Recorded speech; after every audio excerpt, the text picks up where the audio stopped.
Red is truly the voice of our generation. So, we're back. Episode 8. Episode 8. Episode 8. We've been gone for quite a while. This is Nefarious Things. I am Ashley, also known as Dead Girl Superstar. I am Alex, also known as Alex. No, I'm just kidding. Wait. I mean, my handle is off the cuff. Really, but yeah, you know what I mean. We took a couple of weeks.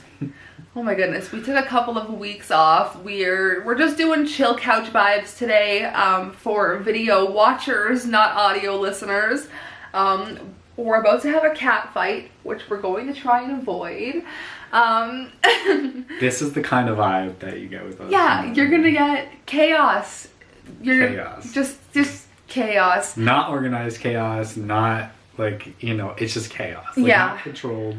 Nothing. Uncontrolled, chaotic vibes at all times. So, yeah, we took a couple of weeks off because we got COVID. We were quite sick for quite some time.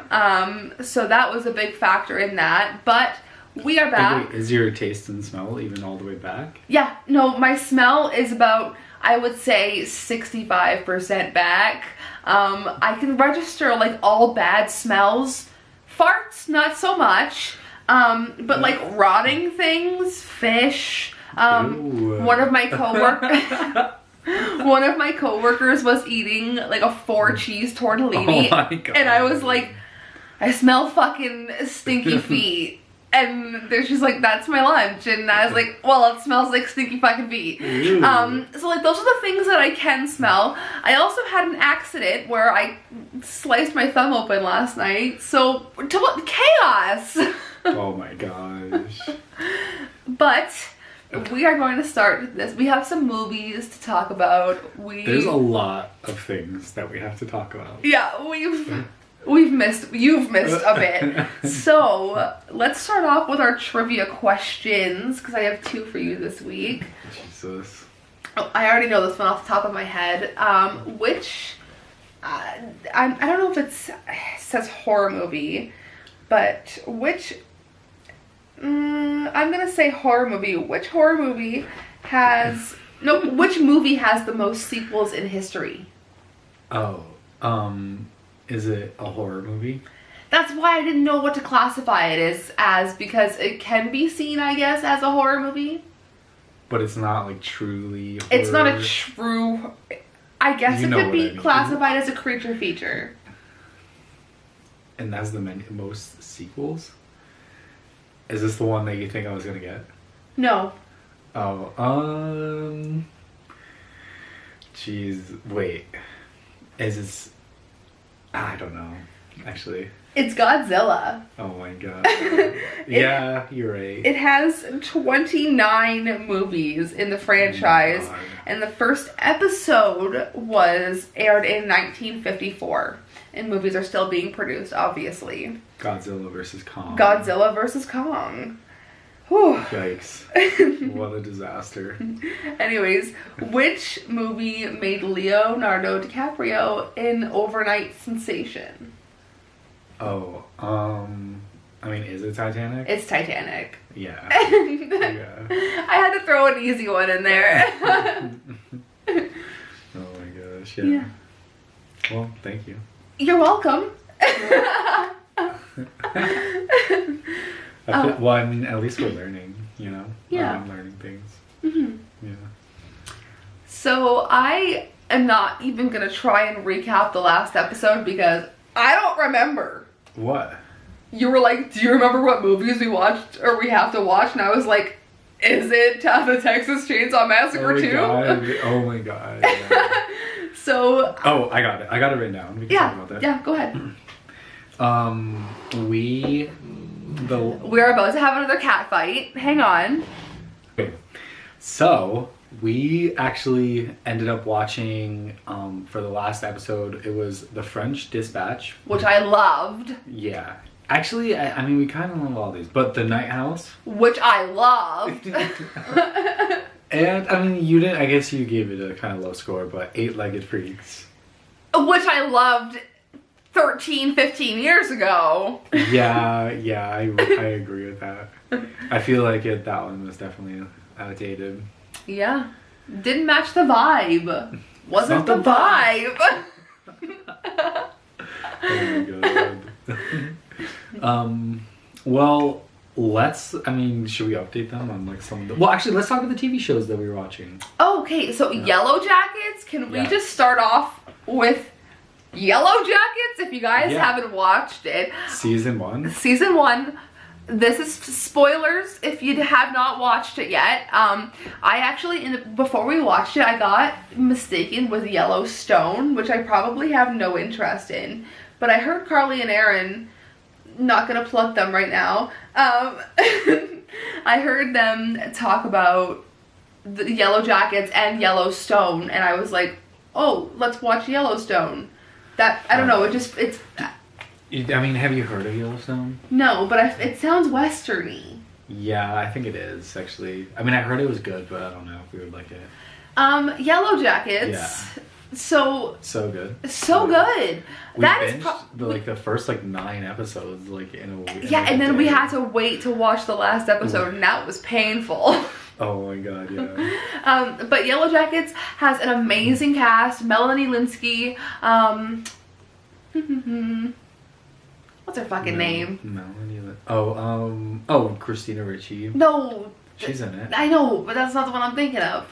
Okay, Christina Ricci's in it. Christina Ricci and Juliette Lewis. Yeah, Juliette Lewis. She was. All I could see in my head was Natural Born Killers. But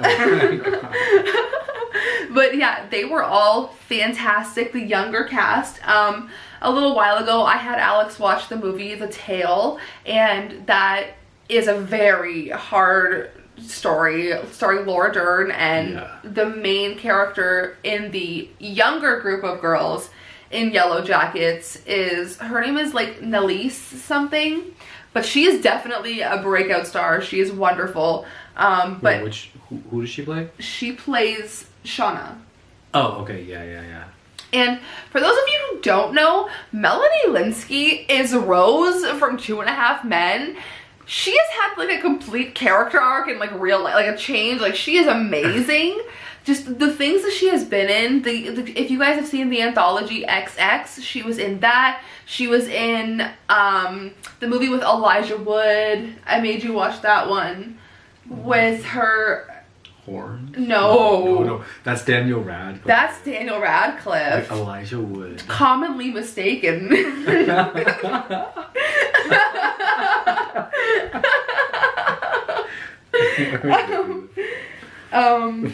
Elijah. It's called. It's a long title. It's a kind of a horror movie. I don't feel at home in this world anymore. Oh yeah. Very long, unnecessary title, but it does fit with the movie. It's more of not a revengey, but kind of an unhinged movie. But that's a good one. But just the things that she has been in lately, she is amazing. And she was so good in Yellow Jackets. But Yellow Jackets is about a plane crash involving a group of a soccer team, and their coach's family. Just a bunch of people in an unfortunate circumstance, and things get dark really fast. Yeah, it tells the story from present day and when they were on right after the crash, and then it kind of plays it back and forth, and sometimes I felt that was a good way to build suspense, because a lot of times you didn't know who even you don't know who's even alive. Yeah. Oh my gosh, and so. One by one, we're finding out who the girls are in present day, and who they are as adults, and we're still waiting to see adult Lottie. Yeah. So we have no idea who that is, and so the show has cult vibes, and the leader, like I said, spoilers. I'm gonna give you a second to turn this off if you have not watched Yellow Jackets. Please, fast forward, maybe 30 seconds. Lottie. Leader of the cult, and they're coming back this season. The cult is coming back for the girls, and they've been blackmailed, they've been attacked, they have been stalked this whole season. There was there was like vibes of like cannibalism. Yeah, we're gonna get cannibalism vibes. Like, this is gonna be, this next season is gonna be wild. The first season was wild. I don't even know how to like go about telling you guys how much I enjoyed this show because it was so wild from beginning to end. Every time he was like, what do you want to watch? I was like, Yellow Jackets? Yeah. Why are we not watching Yellow Jackets? But Euphoria, we are all caught up on Euphoria, which is starting to get a little triggering for me because I am a recovering addict still. And things like that get a little hard to watch, especially when they are using my drug of choice. So that's been getting a little hard to watch, but we're still in it for the long run. Yeah. I mean, do you think that they're gonna give Rue a redemption arc? Because like at this point, like she fucked over like Ali or whatever his name is. Yeah, but like, see, I understand because I was an addict and I fucked over every single person in my life. And it didn't get better for a long time. Until, like, you chose to, like... But something has to happen. Something's gonna have to happen to her or someone around her. She's gonna have to hurt someone. She's gonna have to do something. Yeah, but, like, there she keeps, like, overdosing every episode, too. Yeah, they keep saying that she... Like, you have not been clean. That's besides the point, but... she's gonna have to have something specific happen to, I would say, her mom, Jules, her sister. What? Wait. So somebody brought this up in the A24 film group. Do you think that Jules, that's her name, right? Mm-hmm. Jules is gonna get with Elliot or whatever the hell his name is, the dude with the apple tattoo? I do think so. Behind Rue's back, but I don't think she's gonna be as keen to it as you think she is because now she's dealing drugs for what's her face. So I feel like she's gonna be very preoccupied. She's gonna get like kidnapped. She's gonna get like human trafficked. She's gonna get raped. Okay. That hasn't happened yet, really. Have to bleep. You know what I'm saying, but something like that's gonna happen in this season, I'm telling you. That's gonna happen to her character, and then, I'm gonna predict this now, something's gonna happen to her, she's gonna be okay for a while, and then she's not gonna be okay again, and then the series is gonna end.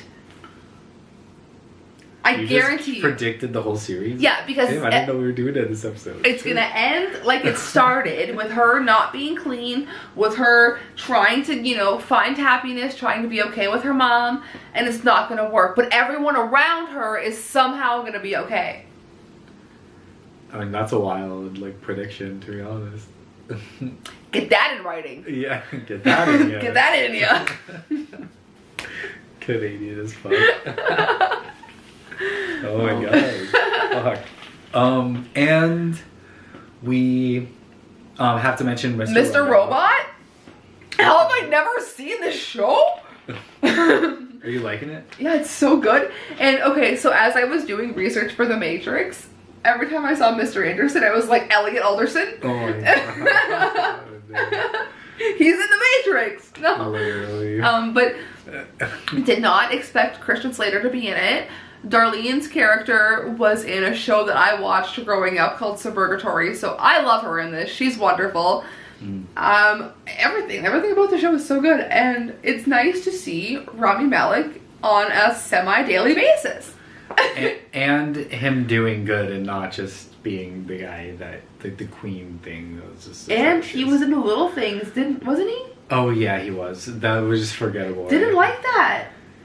I feel like I kind of liked it less now. Like, I kind of liked it more when I watched it, but then I forgot about it. I was like, no, because I was watching a What Culture video about, performances that took a lot out of actors, and apparently that performance took a lot out of Jared Leto. He just has to stop at this point. Wait, the Night House? Or the one we're just talking about? Yeah. Oh my god, no. I forgot the name already. The Little Things? The Little Things. So yeah. That movie, thinking about it in hindsight, it was awful. Yeah, Jared Leto. What is Jared Leto doing? What is Morbius? My mom got me a Morbius shout out mom. Mom got me a Morbius t-shirt for Christmas and she goes, "You said anything horror?" Mom, that's Jared Leto. Yeah. I mean, does your mom like does your mom like Jared Leto? Does she like 30 Seconds of Mars? Oh yeah. Of course, we all do. We live in Canada. No, I'm just kidding. No. Is he Canadian? No, I'm just kidding. It's just... I was like, is he from LA? You just called me Canadian. Oh my god. But yeah, that's my mom loves anything DC, anything Marvel, so like she's a shill. Shut up, mom. Literally. But, yeah. Where are we going with that one? I don't know, Jared Leto sucks. He's like the worst actor of all time. However, Jared Leto was the reason I got sober. Requiem regime. Yeah.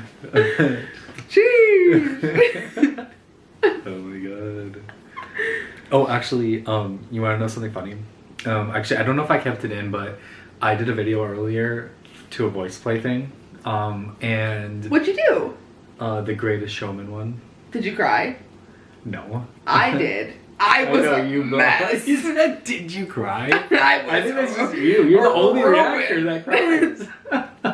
No, someone left a comment on my video letting me know there was 2 other channels who cry like I do, who have feelings. I thought you were like you're probably like the inventor of that, to be honest. To have feelings? Yeah, I mean, honestly, hey, let's talk about that. How most YouTubers don't have feelings, but I mean, they're all like, you know, hopeless shills. Like my Band-Aid came off. It's chaotic vibes. For audio listeners, I just handed Alex my Band-Aid. Do you need another one? No. Oh my gosh, you're ridiculous. I was just like, what do you want me to do with this? Okay, I don't think that we talked about the John. We haven't talked about anything. Oh yeah, because we haven't been here since like December or something. Sorry guys. We watched like 5,000 movies. Yeah, we have a lot to catch up on, so let's try and like blow through this. Wait. Keep going. Wait, did we talk about Pleasure yet? No. We didn't talk about that one? No, we haven't made a podcast. Keep going. Yeah, because we haven't talked about Nitrom. Nitrous? Nitrous. Nitrom was pretty good.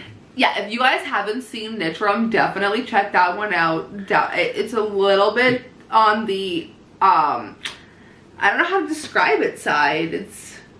Dark? It's dark. But it's also like Caleb Landry Jones, like giving one of his best performances.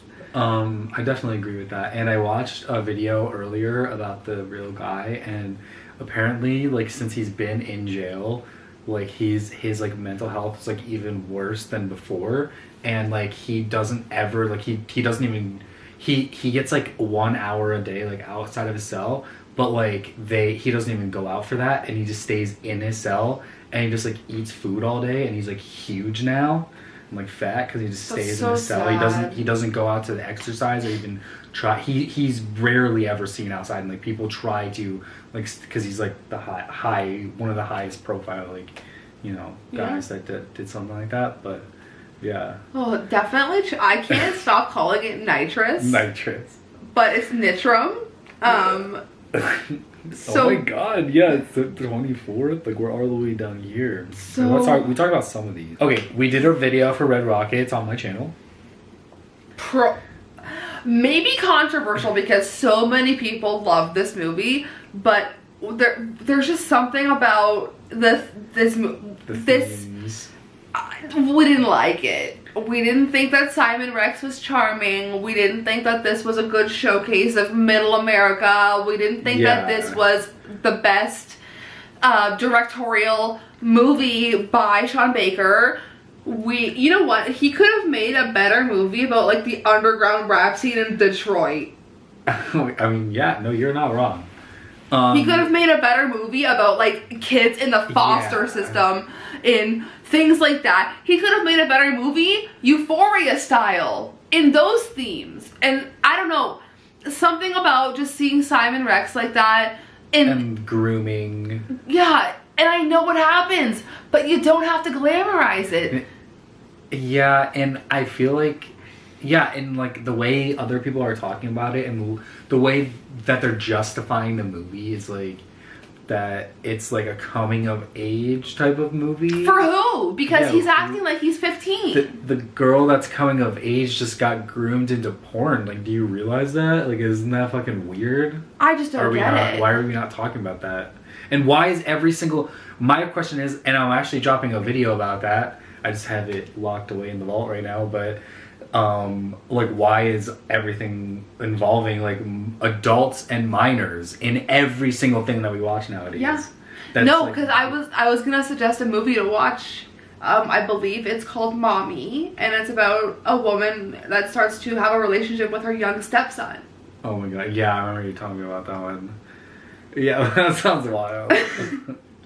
But like Euphoria. Yeah, especially Euphoria. The callous character, McSeamy. Ew. Wild. There was an ass-eating scene.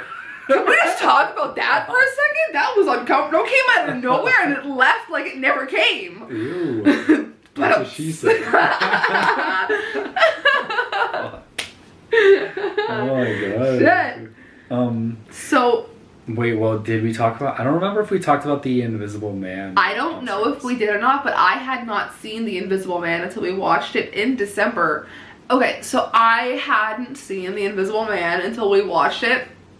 And let me tell you, him as my witness, I was riled up watching this movie.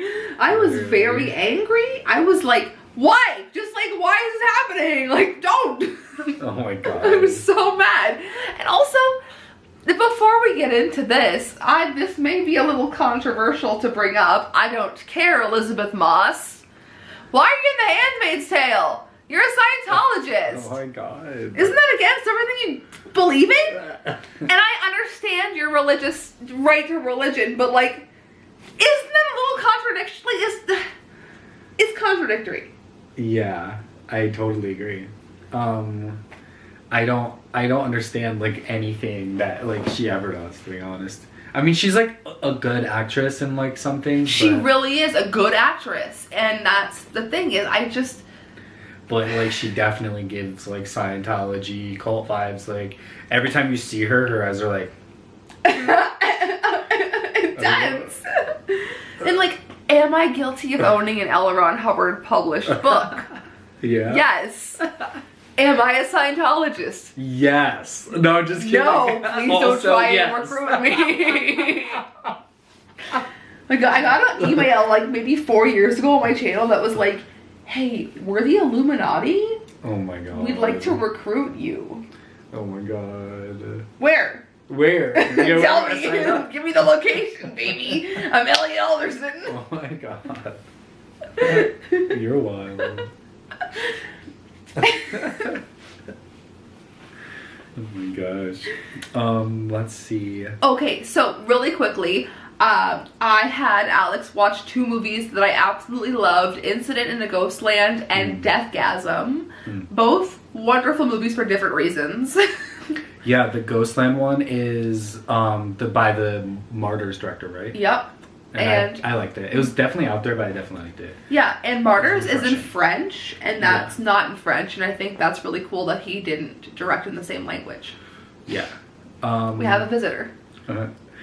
One thing I wanted to mention also is Martha, Marcy, May, Marlene that we watched for your cult horror movie week next month from February 6th to the 11th. I'll be reviewing a cult horror movie every single month, every single day that week. Yeah. And then in March we'll be doing body horror, so definitely stick around for that. Yeah. But Martha, Marcy, May, Marlene, a fantastic movie.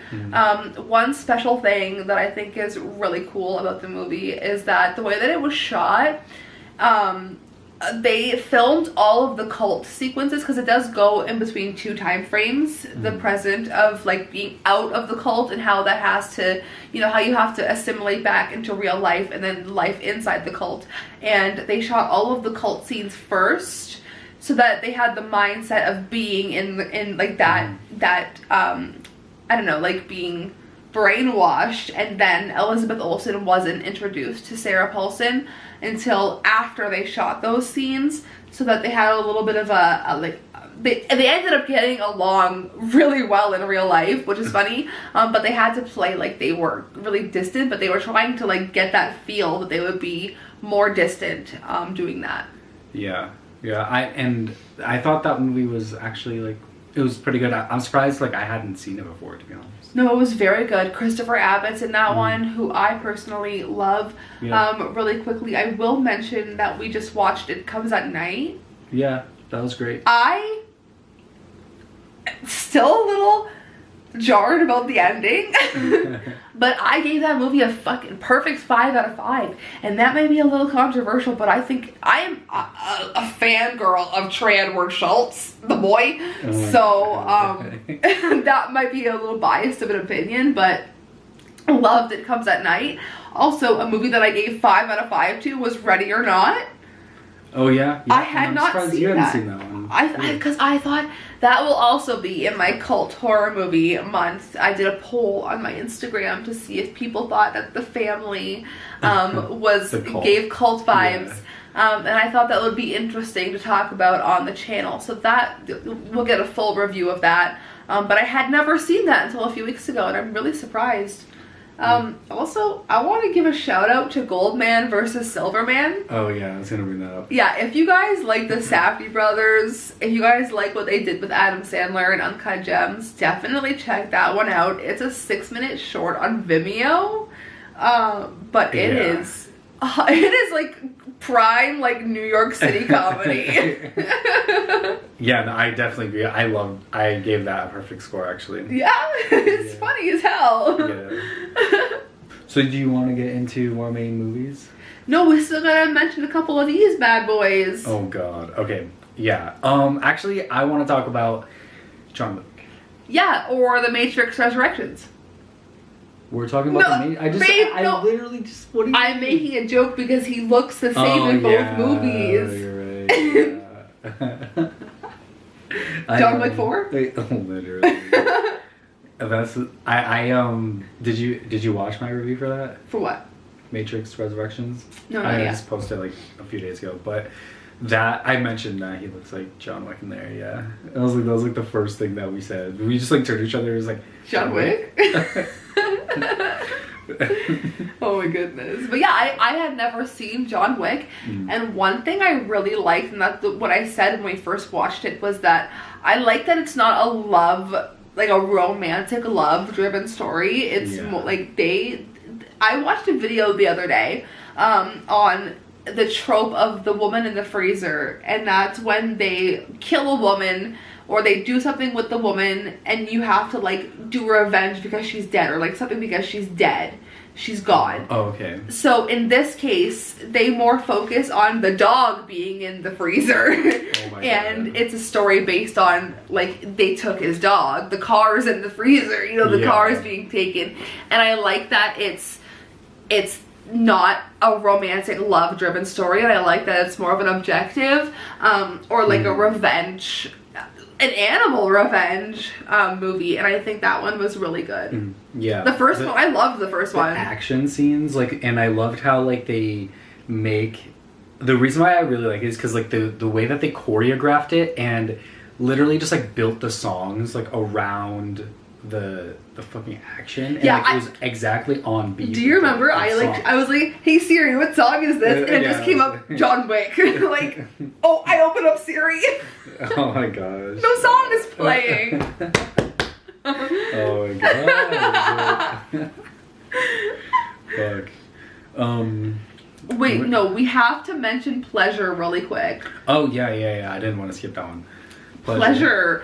Okay, gonna shout out the movie Mope if you want more of a darker, disturbing, underground, sleazy porn industry movie. But if you want, I would say this was a really well done movie on like different sides of the porn industry and how one gets into it.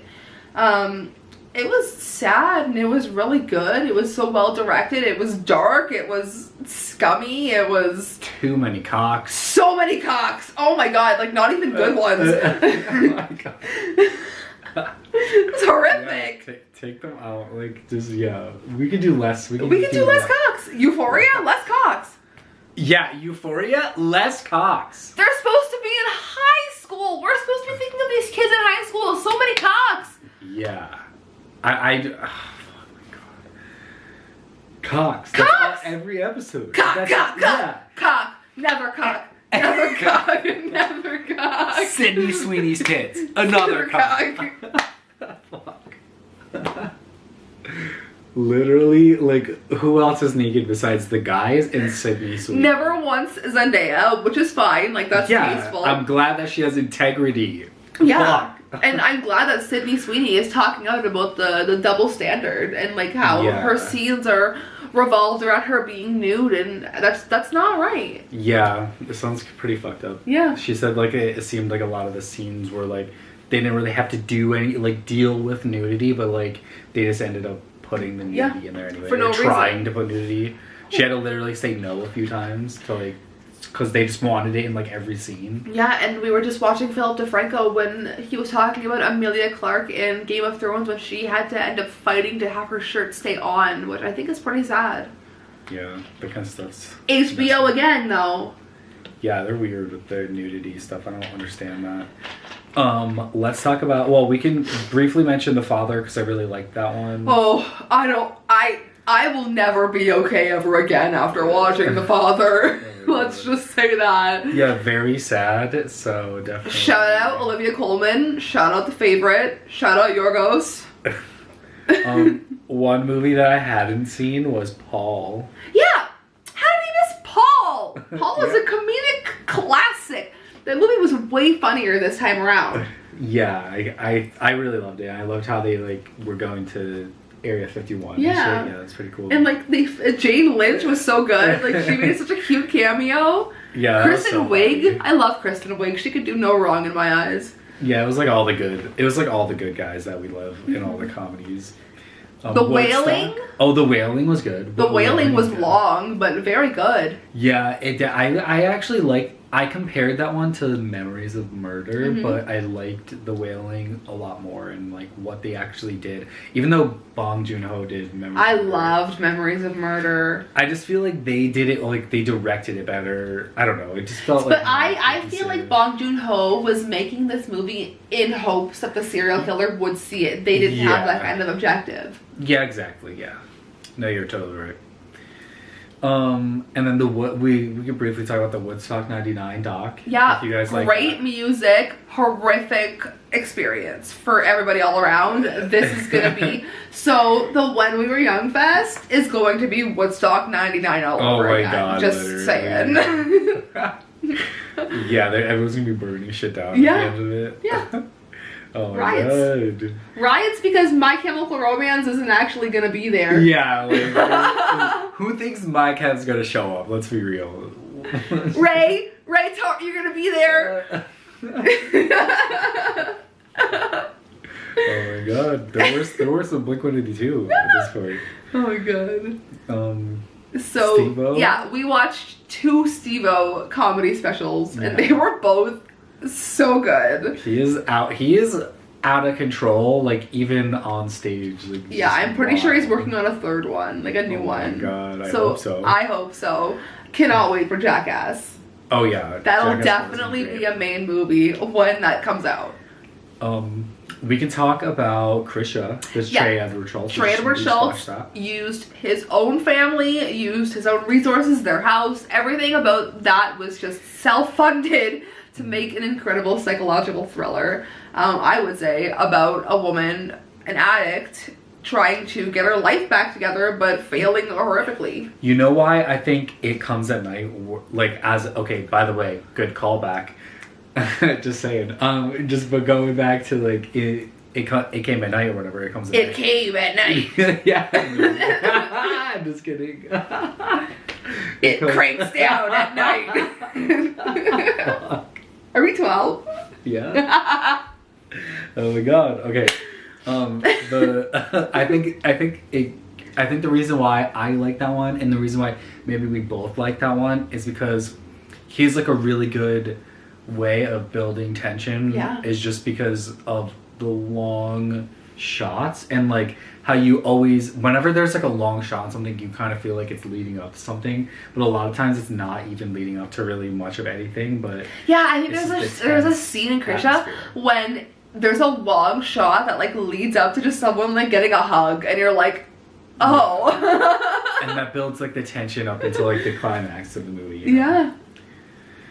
I think that's why that one works so well. But I did like Krisha. We watched the ABCs of Death 1, 2, and 2.5 because I am going to be doing a ranking of all the segments separately, all the movies separately, on my horror channel. Yeah, so go check that out. We're probably gonna put the link. We'll drop the links are in somewhere. I'm like. I'm a quarter into that editing video. It's a long video. Yeah, it's a long video. Wasn't it 40 minutes? It was 40 minutes.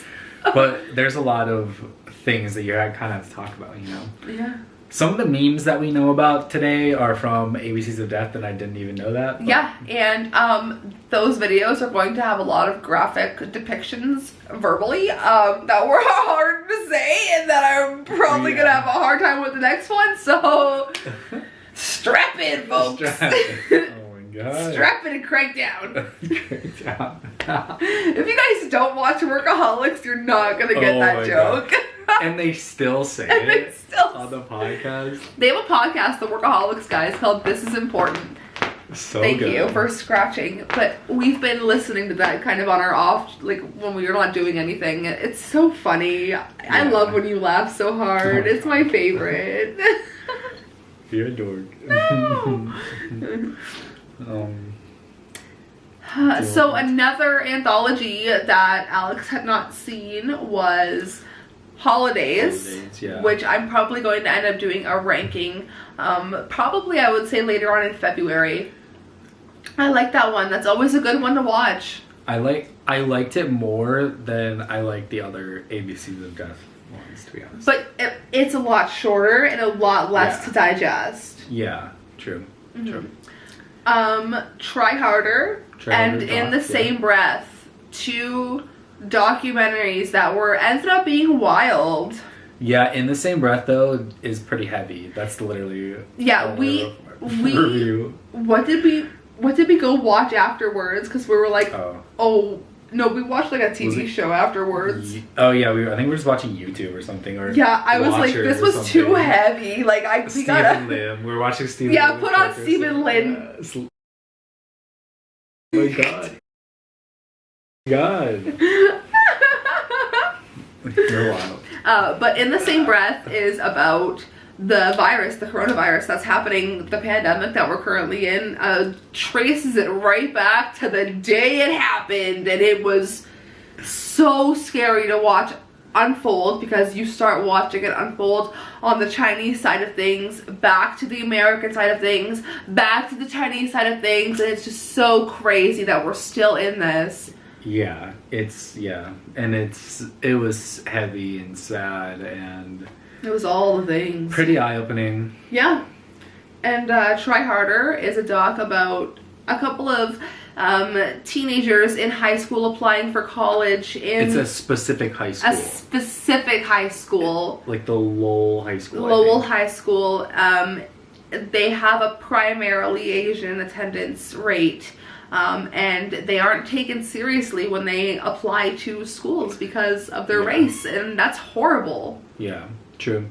Like, I don't think anyone should be denied education because of the way that they look. Yeah, like the one kid that got into like Stanford was white. The white kid, and they had teachers go out of their way to let these kids know that no matter what they do, they're probably not going to get into Stanford. Yeah. They're probably not going to get into like Brown. Like, what?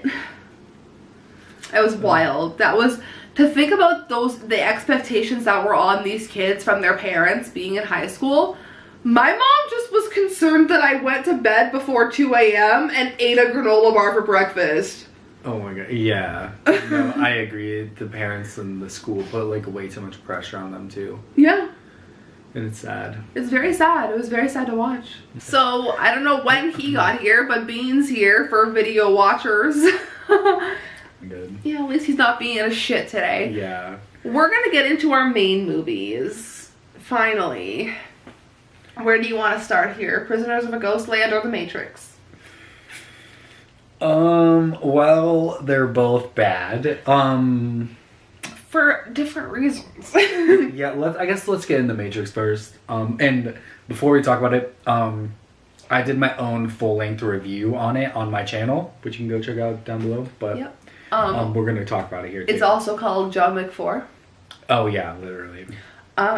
John Wick 4, Parabellum 2. Parabellum. I know, like, why was it like John Wick 1, John Wick 2, Chapter John Wick 2. Oh yeah, John Wick Chapter 2, and then John Wick Chapter 3, Parabellum? What? Bruh.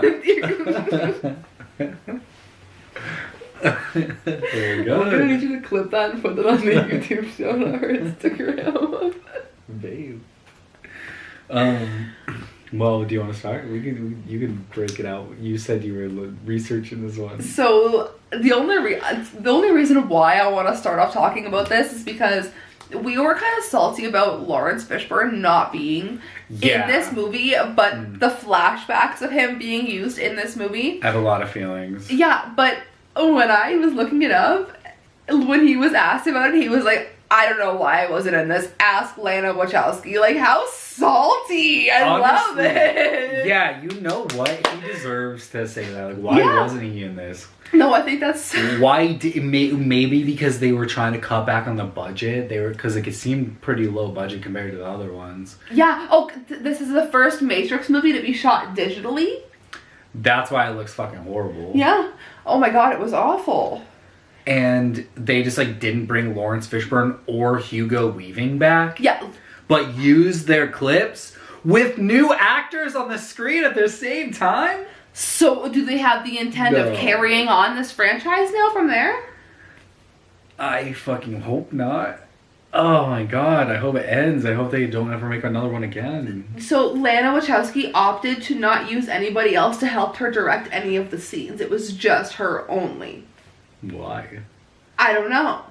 Your guess is as good as mine. Ask Lana Wachowski. There's a lot of weird shit behind the scenes because it seems like the studio was trying to make this without them. Yeah. And then they were like, I think she just like signed on to it because they wanted some creative control. Maybe that's why she was being so crazy on set. This is 2 hours and 28 minutes of time wasted. Time wasted, yeah. Literally. But this is the longest Matrix movie in the franchise. Fuck. Yeah, imagine that. It felt, oh my gosh, Why? we got like Why? 2 quarters into it and he was like, do you want to shut this off? And I was like, no, we're committed. We gotta finish this. I wish we did. It was released exactly 18 years after The Matrix Resolutions.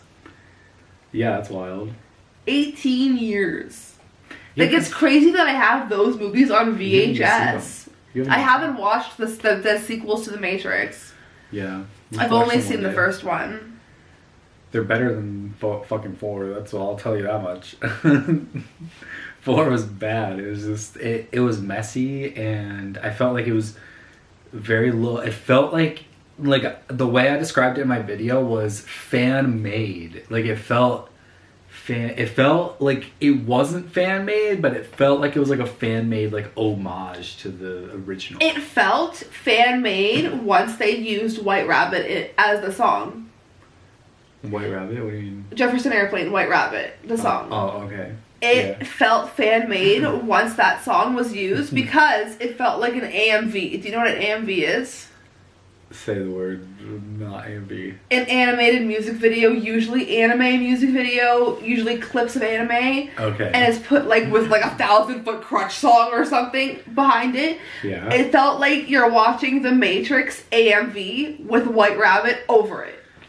Ew. Yeah, no, I feel that. I feel those vibes. It just felt like especially with the scenes where it's like a new actor and they're playing the clip of Lawrence Fishburne and it's like poorly CGI'd. It's just and we were just expected to just have the suspended disbelief to believe that that's Morpheus.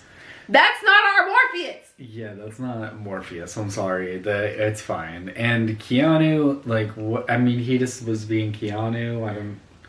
It wasn't great though. And okay, Keanu, I understand. Back to John Wick, avid motorcycle guy. Yeah. John Wick, Keanu, motorcycle. John Wick, Keanu, The Matrix, all the same thing. Oh my god. Yeah. Trinity, motorcycle. Oh my god. So much John Wick. Another club. Another club. Bus. Another club. Cock. Another cock. 2 cocks? 2 cocks, 1 box. 2 cocks, no box. Oh my god. Fuck. I hope our 5 dedicated listeners think we're funny. We're the worst. Oh my god. That's from the Workaholics podcast. Yeah. The 69 episode. Yeah, check out 69. Blake Anderson, you are unhinged with the soundboard. I just love that, I love that, Adam's there, and he's goofing around, speaking Adam, but, he's also semi-serious sometimes, and Anders is just 100% serious all the time, and Blake's just vibing. He's not even in the conversation, just hitting random buttons, and he's just, and everyone's just, having, there's, beef, and he's just, what's going on, guys? Yeah. 69! They're literally fighting. Blake's just hitting the 69 button. Oh, we love workaholics. We're the worst. We are the worst. Speaking of the worst, Prisoners of Ghostland. Yeah. This is probably Nicolas Cage's. Okay, the My Testicles. I will give him that. Great rage. Great rage, Cage. Great. He gave it his all in this movie. Nicolas Cage met his 5th wife on the set of this movie. Which one? Which one was it? Oh my god. There were so many women. Literally, all the extras. But, I mean, even Bill Moseley couldn't. Bill Moseley! I was gonna say the same thing. It took me a minute to realize it was him, but I'm like, I know that voice. I know that face. I'm a big fan of Bill. Not a big fan of Bill in this movie. Sorry, Bill. Shut up, Bill. Sorry, Bill. Sorry, Bill. Okay, but what was this movie even about? I know I kind of get the premise, but what is it about? They didn't deliver on whatever the fuck they were going Also, for. can I just take a parallel here? Another callback? What? Incident in a Ghostland. Prisoners of a Ghostland. Incident of a Ghostland has to do with a man obsessed with dolls. And it's good, and Nicolas Cage is not in it. Listen, Prisoners of a Ghostland, these women are made to look like dolls. And Nicolas Cage is in it. So, it's just a fucking disaster, waiting to happen. The director of this movie, they had to delay this movie for a year because the director had a heart attack. Probably because of the stress he had to endure. Actually, he said that Nicolas Cage was the nicest person that he's ever worked with. He was so great on set, so nice, so humble to work with. Yeah. And then just yells, "My testicles!" What? Can we do a episode where we rank his movies? Yeah. Oh, I sold them. Well, we can. Yeah, good. Get them out of the collection immediately. No, you still have Con Air, don't you? Do you have Con Air? I have Con Air on VHS. Yeah, that's a good one. Yeah. Not really. That's It took 17 years for the writer of this movie to get the movie made. Prisoners of a Ghostland? Yeah. Of the Ghostland? Of a Ghostland? 17 years. And the main lead, her name is Sophia Boutella. She looks very familiar. She replaced Imogen Poots, who was supposed to be that character initially. Oh. I'm just kidding. No, we like Imogen Poots, but like why? Like, And Nick Cage replaced an original actor. His name was Ed Screen. I wish Ed Screen was in it. Why was Nicolas? They only put him in there because like that's the same thing with Willy's Wonderland. Like Willy's Wonderland literally would have flopped. Voiceless role. I mean, it flopped anyway. But like when we started this movie, I was like, does he role. actually have lines? I mean, it's almost like you would think that like you would like it without him talking, but it's worse. It's worse than when he's fucking freaking out on the screen. I'd rather him freak out and be annoying. Those were the only good parts. Those were the only redeemable parts when he was freaking the fuck out. Fuck. I'm gonna just mention this really quick. Nicolas Cage and the lead girl, Sophia Boutella, were in the documentary Love, Antosha, which is about Anton Yelchin. His sister made a documentary for him after he was tragically, accidentally killed. So that's one that it's in my watch list on Letterboxd to check out. I've wanted to see that for a few years now, but I haven't watched it. That sounds cool, but like when you started saying Nicolas Cage and Sophia whatever, I thought you were gonna say got married because you were like, oh, that's his fifth wife. Yeah, he had 5 wives or something. Let me what just see.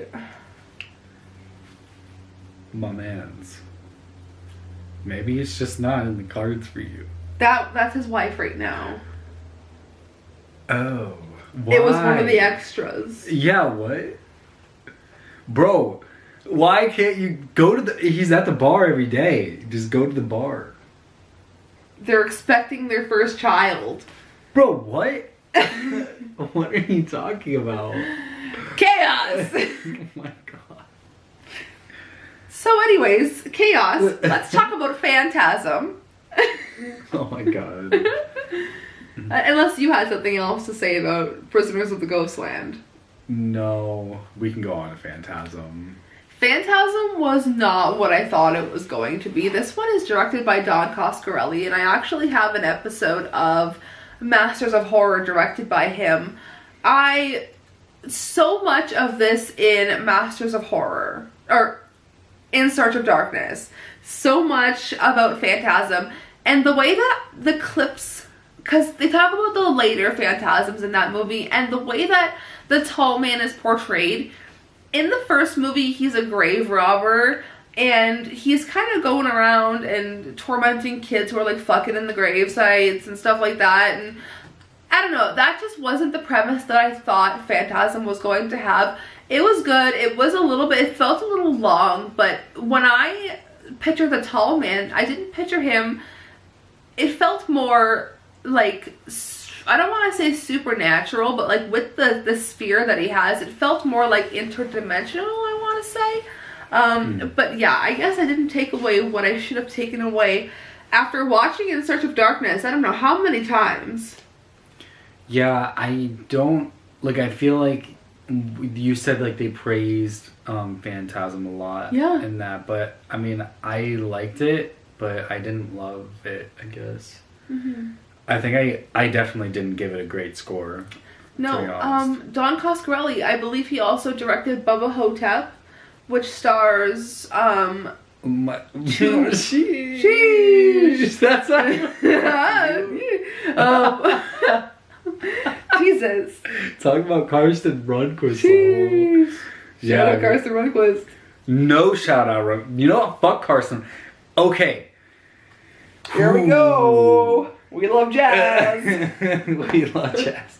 Yeah, okay, hey Karsten, we're picking beef with you. What's up with what's up with that video where you're like criticizing other people's letterboxes, man?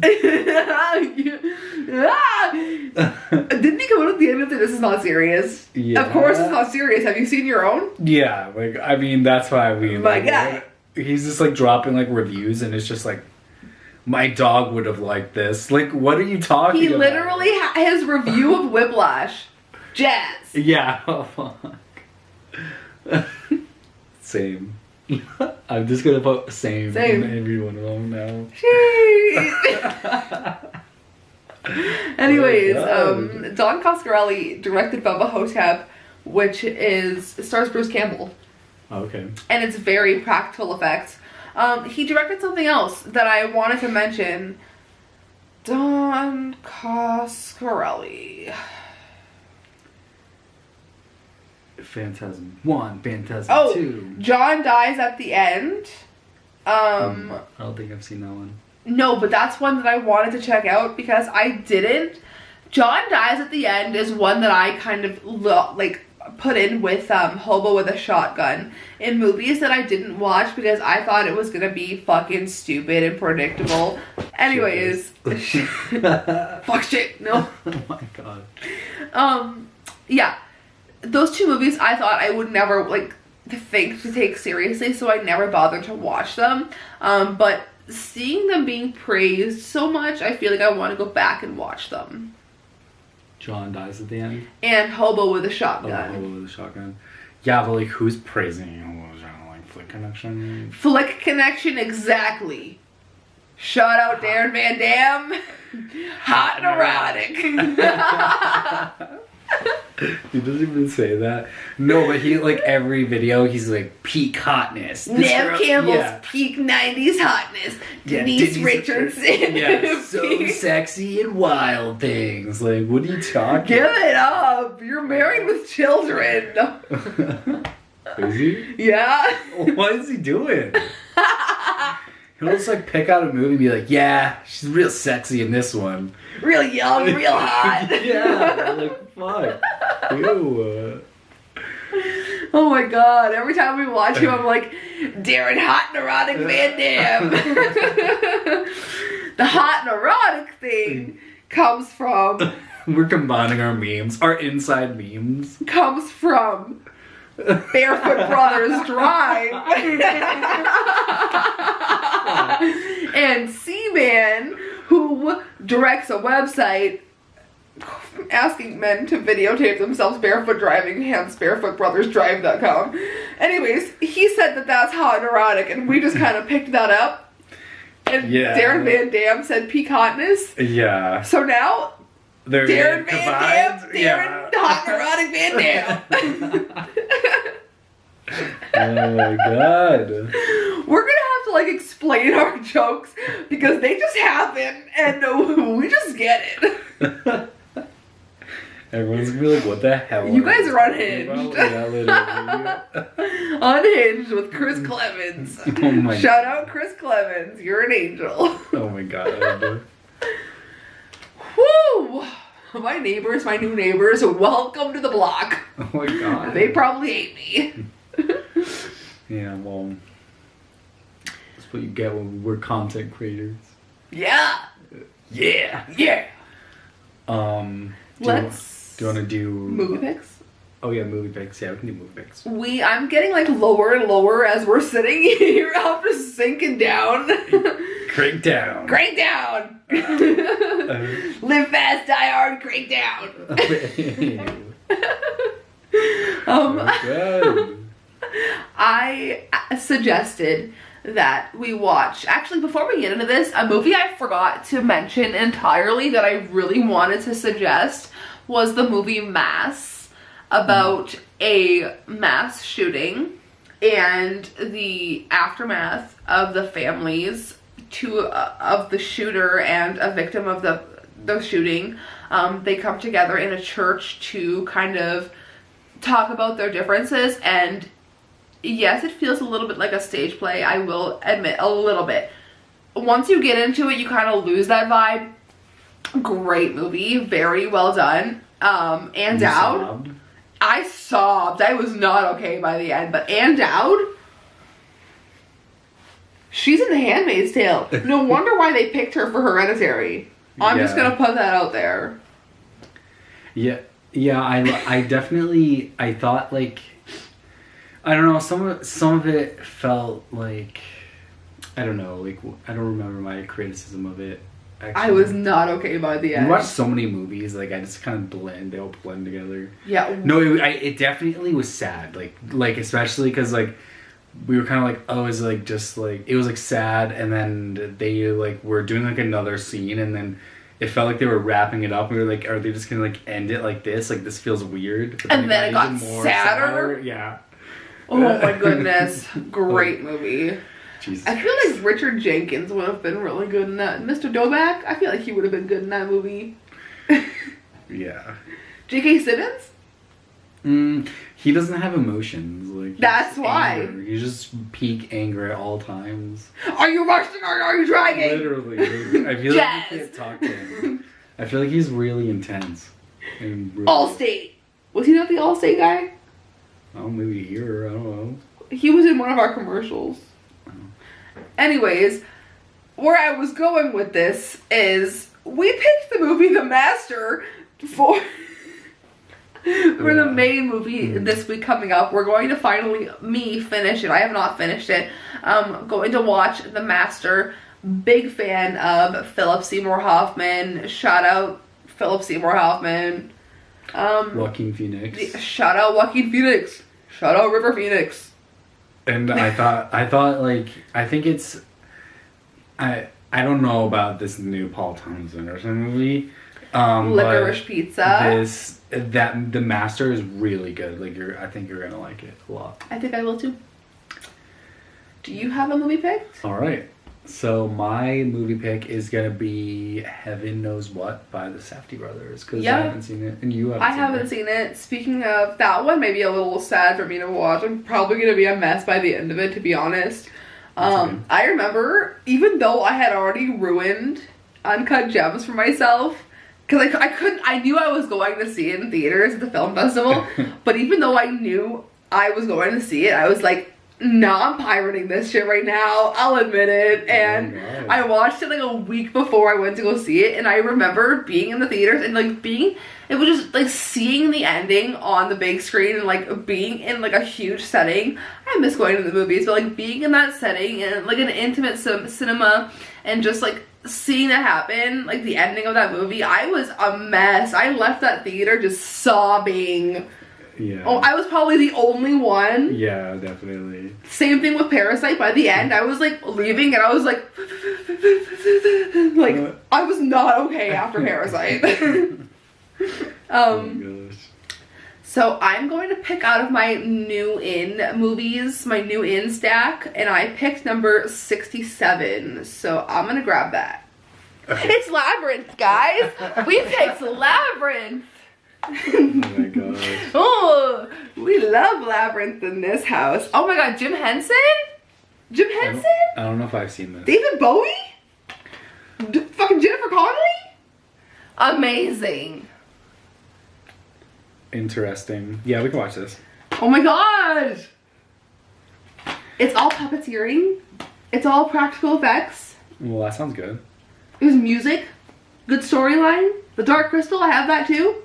Well, let's watch. There's TV show we can watch it all. Yeah? I love Labyrinth. You love that? Elena from Morbid, shout out Morbid Podcast. Elena just dressed up as, she loved David Bowie. Loves David Bowie. But she just dressed up as him in Labyrinth. Really? Yep. Like for what? Just for fun? For, I believe, one of their live shows. Oh, that's cool. Yeah. That's cool. That's cool. That's exciting! What? Good pick. Good pick. Oh, I'm sad we're not watching The Favorite again. Oh my god. I love Yorgos. Yeah, true. I think I said that in my... He has a short film. So here's a funny story. Yorgos has a short film called Nimic with Kevin Dillon. And I've been waiting to watch it forever. And I watched it. Okay? And I kind of understood what was happening because the problem is I pirated it.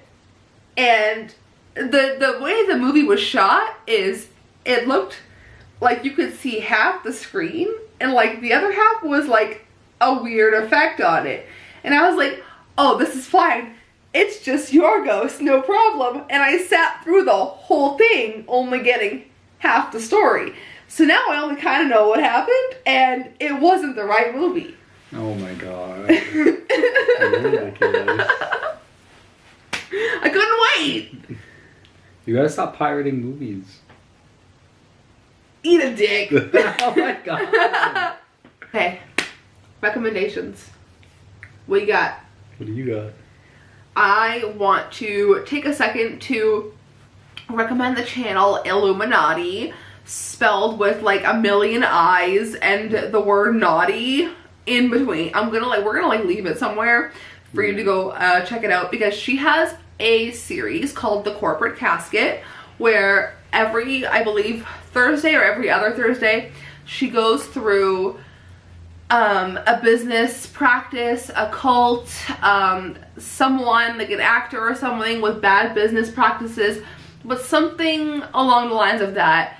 And she just kind of covers those bad business practices and like how they're scamming money, how they're doing things like that.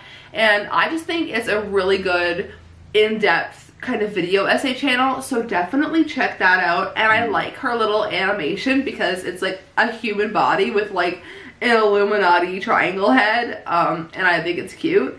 But there's that, and the channel Retro Phantom, who I've been watching a bit. She covers more fake mental illnesses on TikTok, people exploiting mental illnesses, but videos like that, if you guys are into that, I would like to recommend that as well. I'm gonna recommend Nitrom that we talked about, Nitrous or whatever. Nitrous. Yeah, I thought that was really good. I thought it was really good too, and I forget her name. The mom from the Babadook was in it. Oh yeah. Yeah. And she was really good. The Babadook, yeah. Your favorite movie of all time? One day we're gonna land on that, you know? Yeah, you're not wrong. Oh my gosh. I also want to shout out a movie that I've never seen, but it lives rent-free in my head. It's streaming on Shudder. It's called Possum. I'm just gonna leave it at that. A man with a spider head that follows him around. It's a human face with like spider legs. It's like a puppet. I'm just gonna need you guys to watch it for me to let me know if I like it or not. Have you seen it? No, but that's all. Well, let's watch it one day. Yeah. Yeah. Okay, well with that, we're signing off, right? Yeah, time flew. It's already 10:30. Your girl has to open tomorrow. I've been wearing this makeup for almost 12 hours. It's time for bed. Bed? Yeah. Bed? No, we're gonna watch the Bikram documentary. I thought we were gonna do a video. Oh, hang on. No, I have to cry first. I'm just kidding. We're gonna film a video that I personally love. I love this video, to be completely honest. It's got Rachel Potter, who I can't even look at without crying, and voice play. It's their cover of, is it the Moana medley, or is it just How Far I'll Go from Moana? I was gonna do the medley one. Okay, that's fine. So Moana medley, I've done them both. A wreck both times. Love voice play. So we're gonna do that over on Alex's channel. Yeah. So, with that being said, we will see you next week with some more hot takes. Carson Rehnquist, cut it out. We'll see you next week. Sayonara, suckers. Oh my gosh.